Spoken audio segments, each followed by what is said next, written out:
Naiknya harga barang kebutuhan pokok di wilayah Kabupaten Muba menjadi keluhan di kalangan masyarakat. Akibatnya warga yang berbelanja kebutuhan pokok harus menambah uang belanja. Menanggapi hal tersebut, Kepala Dinas Perdagangan dan Perindustrian Kabupaten Muba Aziza mengakui jika memang benar ada kenaikan harga di sejumlah bahan pokok seperti gula, telur, dan kacang tanah. Ia juga mengatakan kenaikan tersebut bukan saja terjadi di Kota Sekayu, namun hampir seluruh wilayah. Karena disebabkan adanya gagal panen di daerah Pulau Jawa akibat banjir. Ia memastikan kenaikan ini tidak ada hubungan dengan penyebaran virus corona yang saat ini sedang menjadi perhatian publik. Kita sudah melakukan sidak pasar ya secara intens, hampir di seluruh pasar, tidak hanya di Sekayu, di kecamatan-kecamatan juga. Kita ada timnya.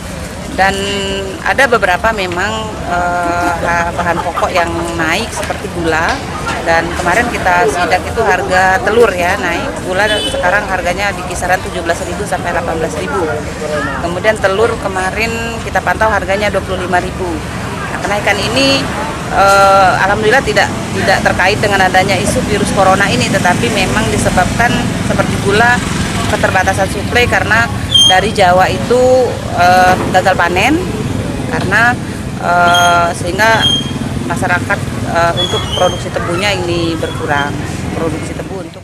Rozi Iskandar, PAL TV.